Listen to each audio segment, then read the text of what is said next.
Analyze whatever you say.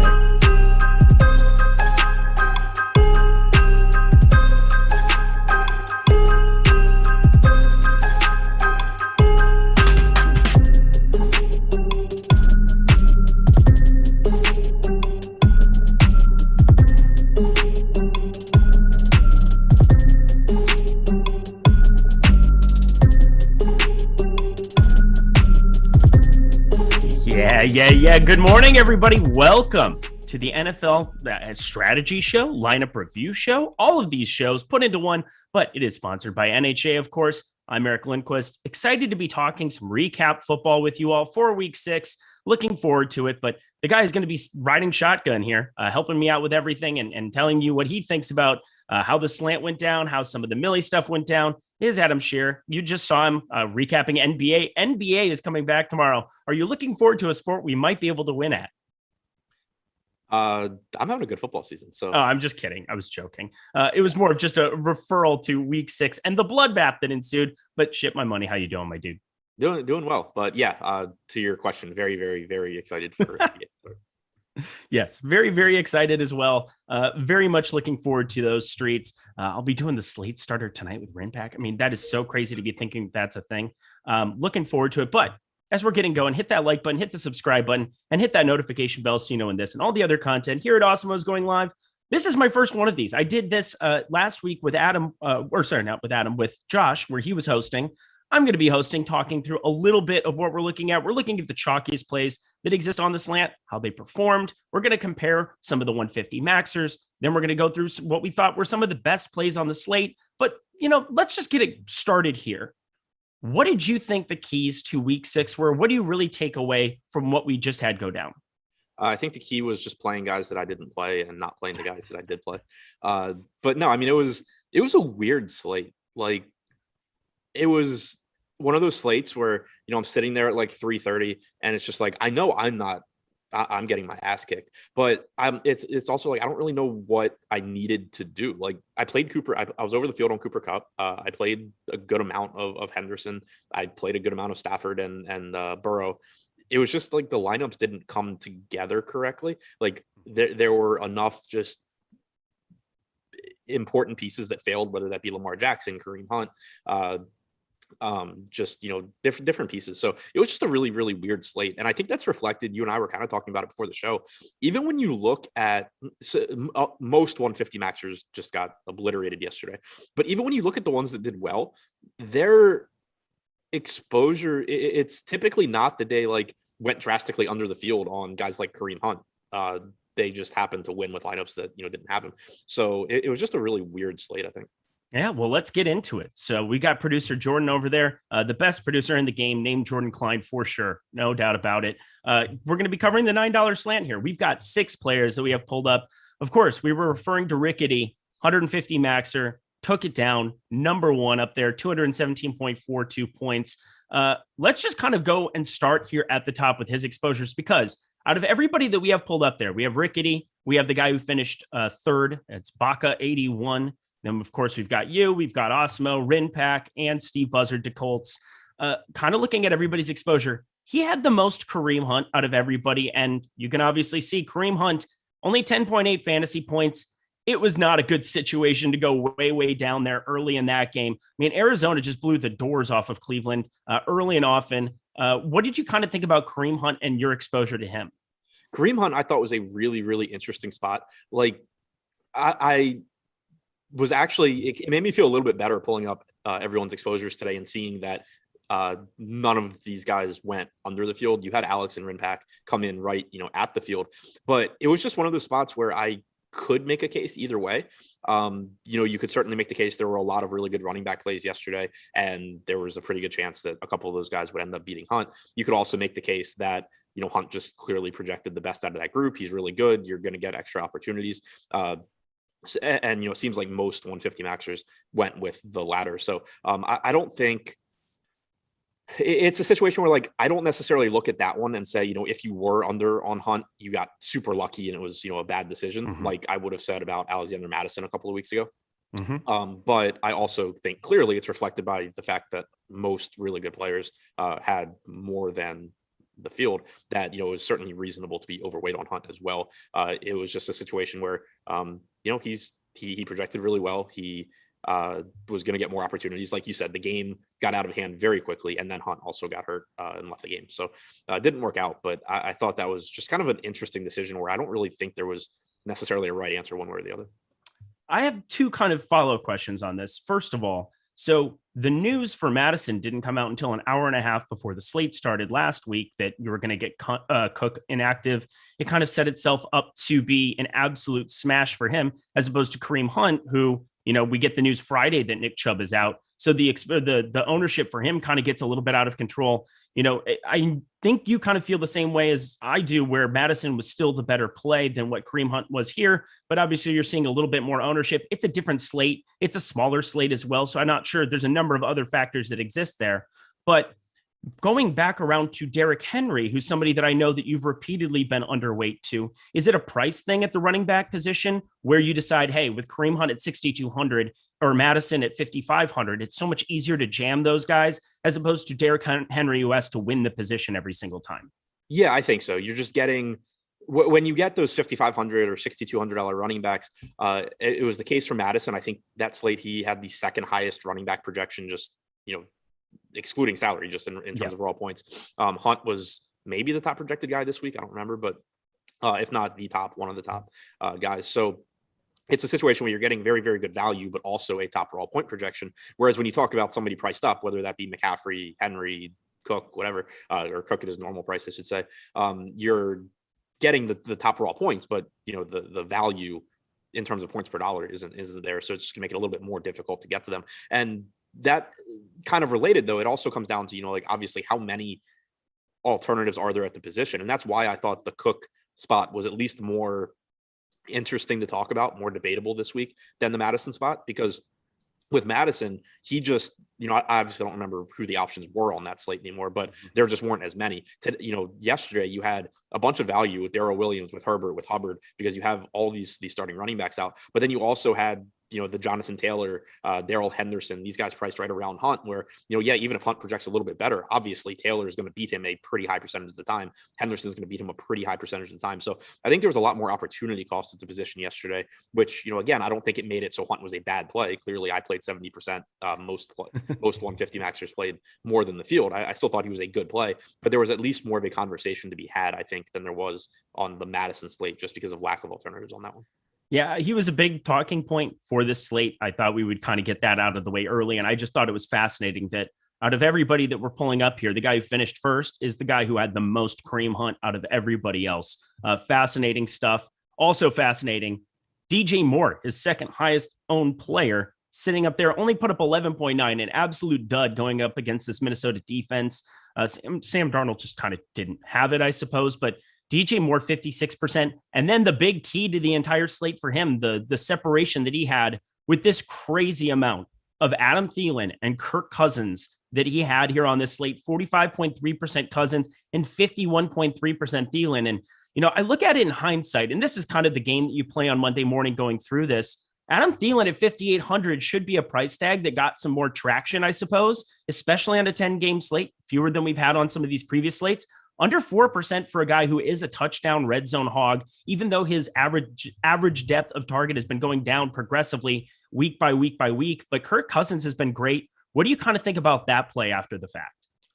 I mean, it's obviously it was a high upside spot at low ownership, and strategy wise, I've noticed, before that he typically, Ricky D typically ends up very, very heavy on a game or two. Obviously here it was Carolina and Minnesota. But like, I think it makes sense here. Obviously I didn't do it, but Minnesota is always a pretty appealing team just because the scoring is so concentrated. You have such a high percentage of their passing touchdowns going to Thielen, and if not Thielen, Jefferson, who, you know, he didn't have as much of, but he was still way over the field. So I do think it's a team that it's pretty appealing to do that. Just, you know, when Minnesota scores a lot of points, you're typically going to be on the right players because there's not that many of them that score. All right. And now to what I think was maybe the most frustrating part. If we just group this by ownership and you see the most, the highest owned plays that exist there, you have Kareem Hunt sitting there at 40.9% in the slant. Ricky Seals-Jones, 27.5%. It looks like Rickety, 3.3%, 18.7%. Everybody is under except for Rinpack, who decided to go 64.7% because 3K, obviously he was the cash game tight end. I think for a lot of people, it was him or Kelsey in any regard. And I thought it was interesting. Rinpack running a ton of two tight ends with Ricky Seals-Jones and Travis Kelsey. Anytime you have over 50% of two tight ends, that's just kind of the way that works out. But Ricky Seals-Jones, a tight end spot where you kind of want to almost be playing the field. I think that's something going through some of your lineups that you've done in previous weeks as well, where you've gone under on some of these really cheap tight ends that end up being chalky. But what did you kind of see out of that play from yesterday? Yeah, it's just a spot where, like you said, I typically end up being under the field on those guys. Seals-Jones clearly was one of the best tight end options. He projected very well for his salary. He had some upside too, just given his role in the Washington offense with Logan Thomas out. But in terms of raw points, he's just still not going to win all that often out of that group. And so with him getting as much ownership as he did, it was a spot where, you know, I still used him. You know, I'm sure he was in, or I would think he was in lineups where, you know, maybe I had more contrarian stacks, you know, where I had like Denver stacks or something or stuff like that. And then I, you know, probably didn't have him in, you know, Rams stacks and Bengals stacks and things like that. So it's just an example where I was more than happy to use Ricky Seals-Jones because he projected so well and he was such a good value. But I wanted to use him in lineups where I was contrarian elsewhere. And because I was playing guys like Kareem Hunt that were popular, I was playing, you know, Cooper Kupp, I was playing Darrell Henderson, the number of lineups I had where I was willing to then go to, you know, Ricky Seals-Jones at that ownership as well, just kind of ended up being lower than the field. Well, let's group it by your exposure then, because we've got you here. It's fun to chat about some of these situations and who you kind of ended up on the most. Obviously, Kareem Hunt, fantastic play. Didn't work out for anybody involved. I was way over as well. So I feel the pain there as well. But Chuba Hubbard, 36.7%. I think that was a really sharp play. I thought he was on his way to a big game, kind of slowed down there for sure in the second half. I'm not sure about this Carolina team, what we're going to be looking at. I mean, they came out of the gate really, really hot. This was such a good spot for them. And Hubbard, I thought, could take up a lot of that fantasy usage for Carolina here. But what were you kind of thinking about with him? So, I mean, it wasn't like a spot that I felt strongly about. I was kind of surprised when I saw how much of him I was getting to, but I also didn't mind it. You know, you just had like that loaded 6K range. And, you know, you had him stepping into a bigger role without McCaffrey. He's been involved in the passing game. He's been getting, you know, the bulk of the carries as well. So I thought he was just, you know, a pretty good play at reasonable ownership, a little bit lower owned than most of the guys around him. I wasn't thrilled that I got as much of him as I did, but, you know, thought he was a good play. So not too upset with it. All right. And then kind of just looking at the defenses too. So defenses are unfortunately a spot in fantasy football. Do you have a take on that? Do we need another flex spot for the NFL? Another flex spot would be awesome. Like if I wish NFL had the same lineups as college football.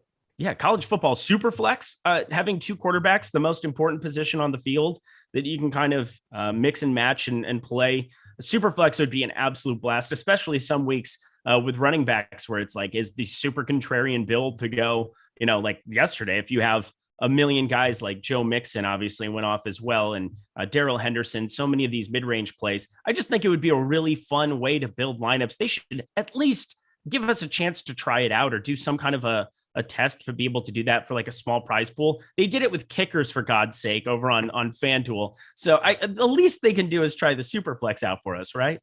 Yeah, it's just so much more fun. Like it adds so much more strategy. You get a second stack.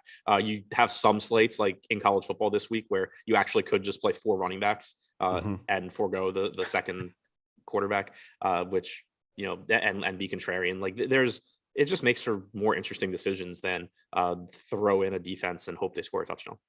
Well, you had the Browns defense, you had the Lions defense. Those were basically at the 16% there was at the field. The Browns as well. I mean, that was kind of a surprising number to see on them for tournaments. I suppose what 12.5% ended up being the final ownership for them. You know, punting defense, trying to get to like some of the chalkier defenses is never my favorite thing. But do you have any kind of an approach that you've been taking with that position? Because I just never really know what to do week in, week out.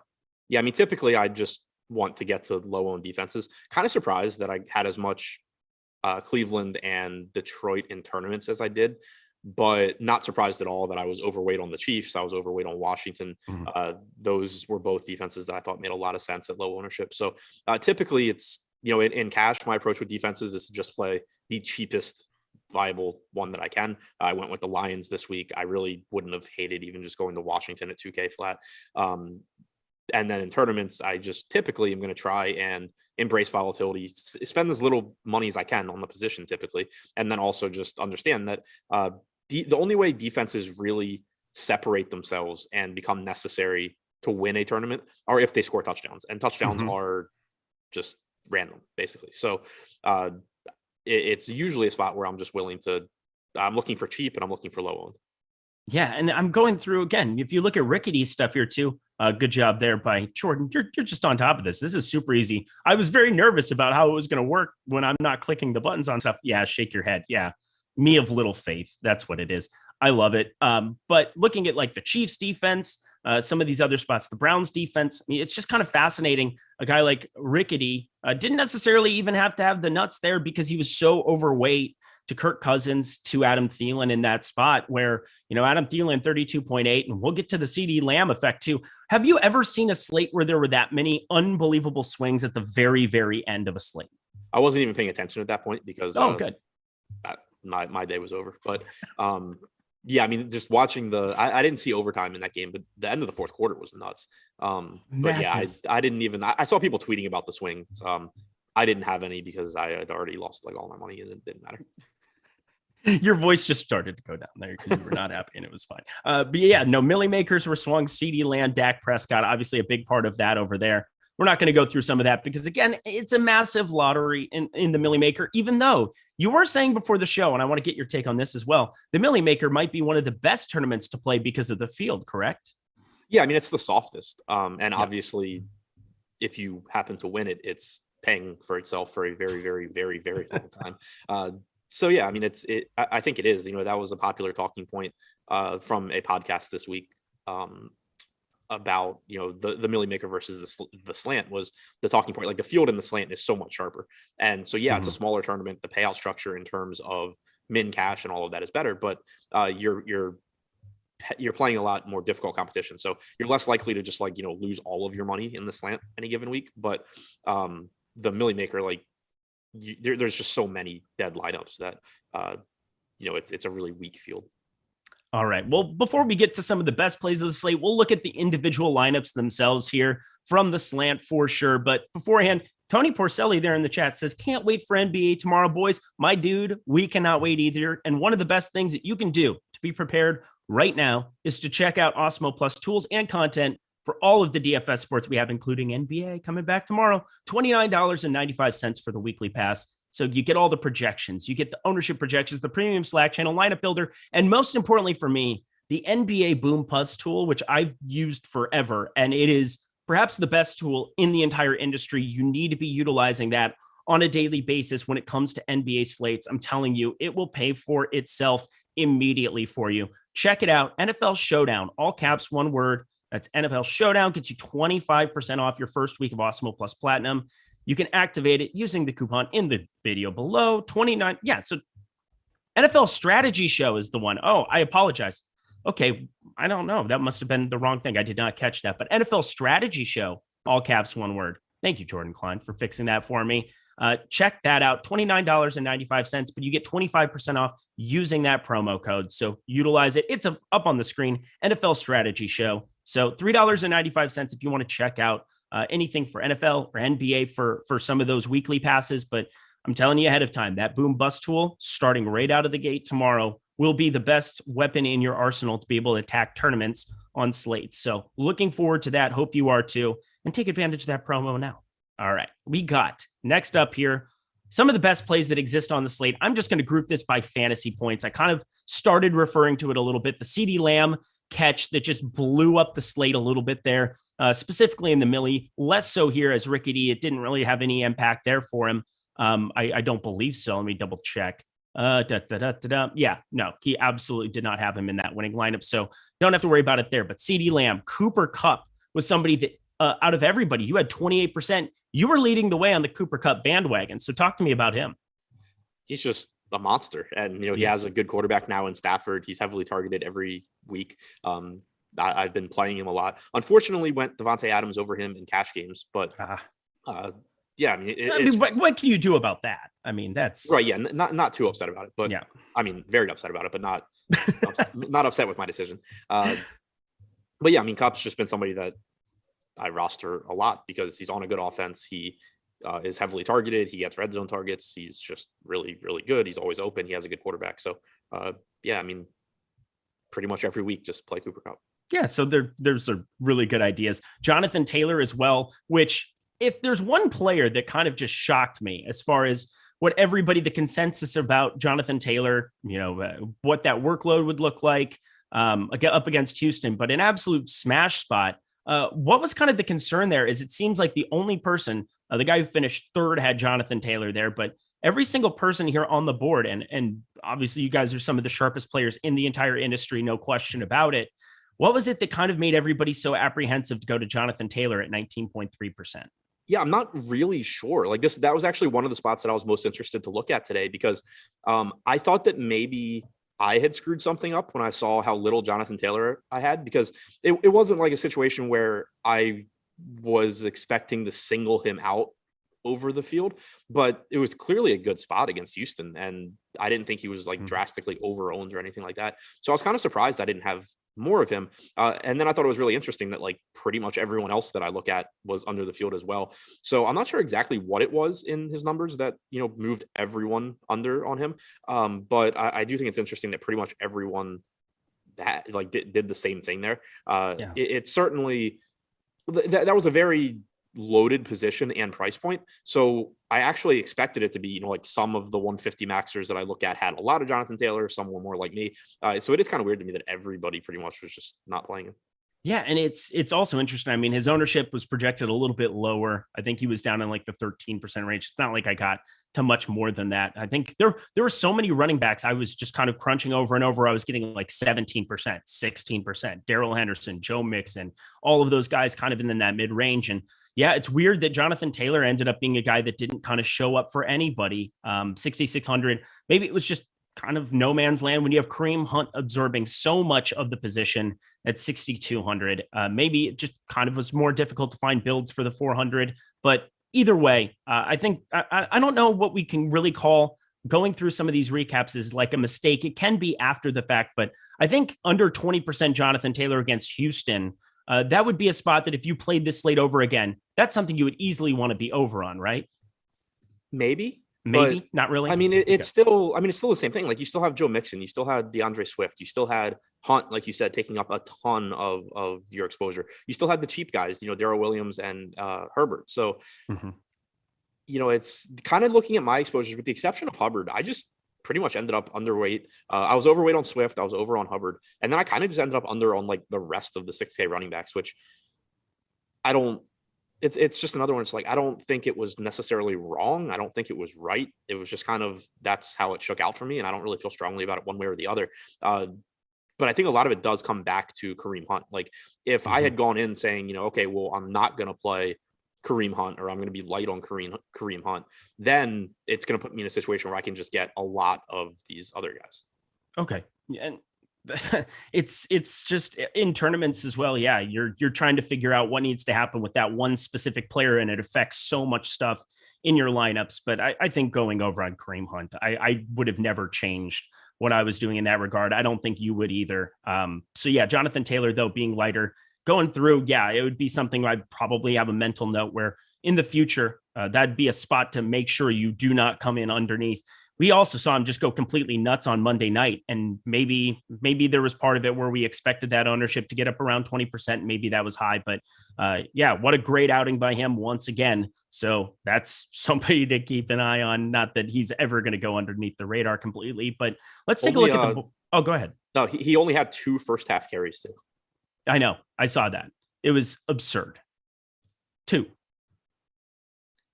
Yeah, when I saw that, I was like, oh, I'm going to get lucky on not having Jonathan Taylor.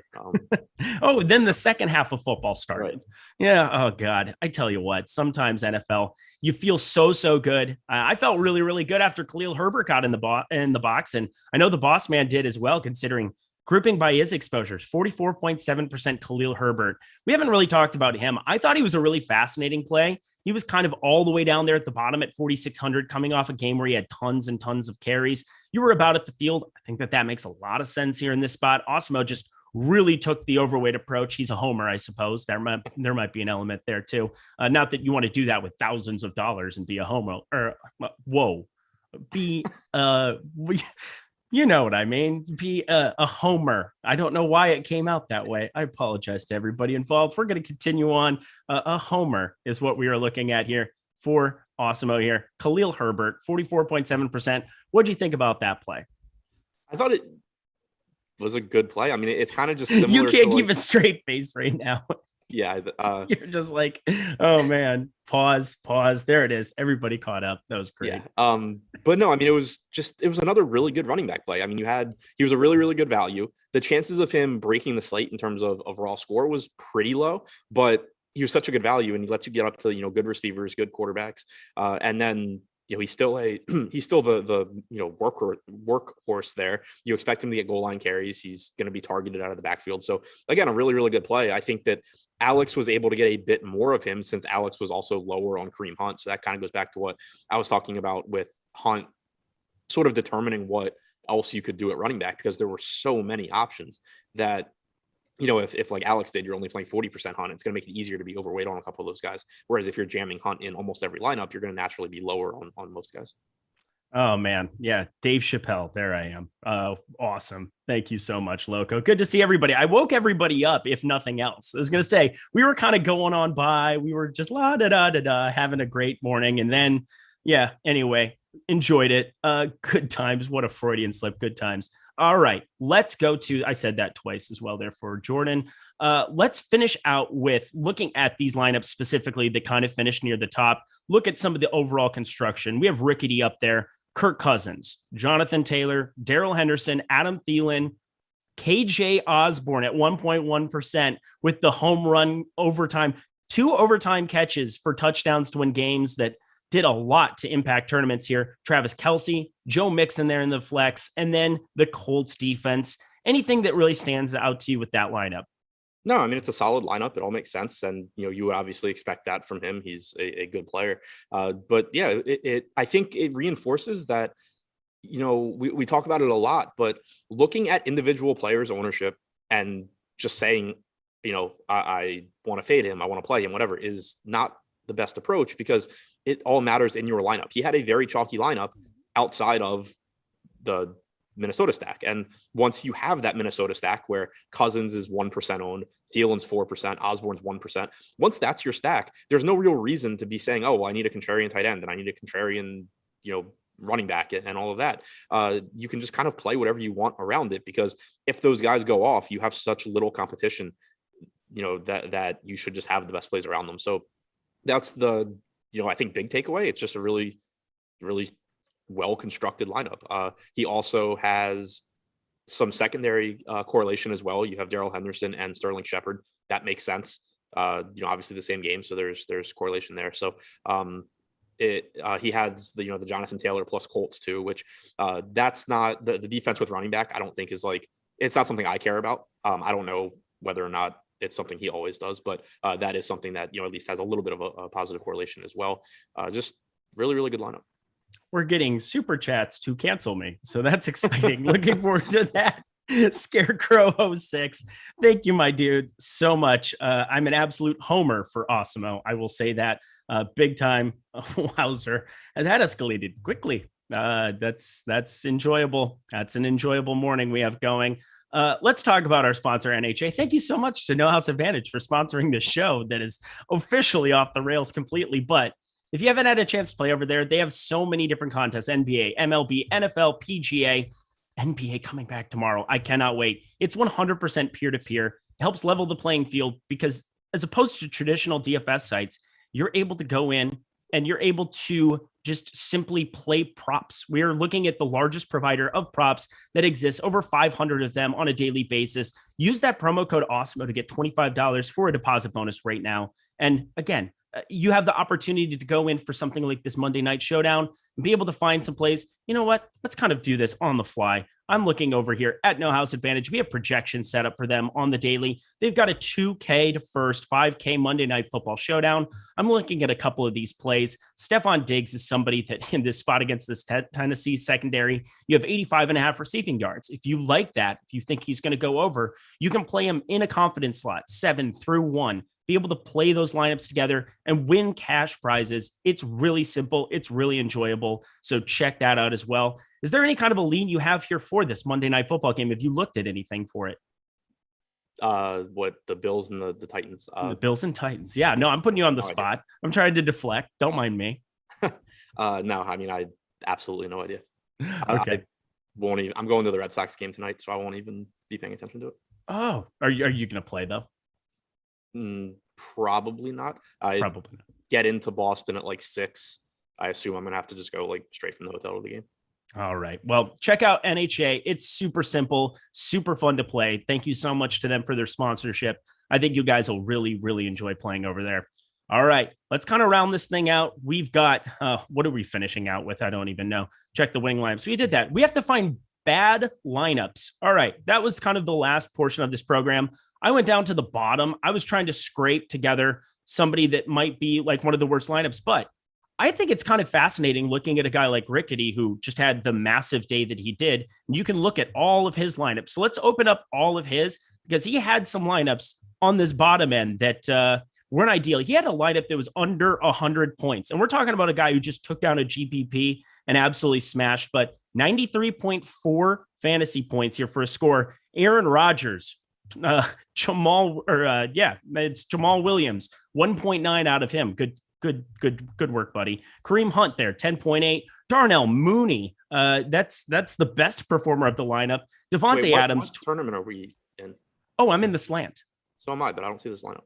Oh, it's all the way at the bottom. It's like dead. No, I see it now. I sorted wrong. 93.4. I'm going through it because again, out of 150 lineups, you're gonna have some bad ones. But Davante Adams, 12.9. Tyreek Hill, 22.6. That's a nice outing. Robert Tonyan with his 3. Well done by him. Randall Cobb did not get targeted. That's a problem. 0 points there. And the Lions, 2,100 there. 3 points for them. All grand total of 93.4. That is a low number. Not the best outing for that one, but who cares when you win $27,000 in the total tournament? Yeah, and I mean, the big thing, it's still a very well-constructed lineup. Yeah, it ended up sucking, but you have the defense with running back pairing. He used that. You have the 2 wide receivers with Rodgers. You have Mooney going up against them. You have a Chiefs one-off, which made a lot of sense. One thing that I think is interesting too, looking at the ownership here, and again, this goes back to what we were talking about with your lineup as a whole. He had a relatively low-owned stack. Rodgers and Tonyan were very low-owned. Adams wasn't. But the other players in this lineup, not quite as popular. Used a 1% owned Jonathan Williams, 6% owned Darnell Mooney. But you have Kareem Hunt in there. So when you have a 40% owned guy in your lineup, that's just a ton of ownership going to that one spot. It's going to make it so you have kind of a few more contrarian plays typically. Whereas in his lineup that won, outside of the stack, it was very chalky, but you also didn't have the 40% owned guy. And once you don't have that guy, you just don't need to make as many big stands, because you're just saying, if Hunt doesn't do well, then half the field's dead already. So just another, really well-constructed lineup. I think that's the big takeaway here. It's not about, who does well or doesn't do well any given game. It's just making as many good lineups as you can. Absolutely agreed with that for sure. Davante Adams, I guess we can kind of talk about him here for a second too. You said that you played him in cash. I think that makes a ton of sense to play him in cash. And then he was only 16% in the slant, which is kind of surprising to me because we've seen in previous weeks, we had Derrick Henry and you had to make a decision between him and Adams, or you were able to play both because of a lot of presenting value. What was it that you think kept his ownership so low? Because 16% for Davante Adams, I will say, is super, super shocking. And you had to feel really good having over the field of that number.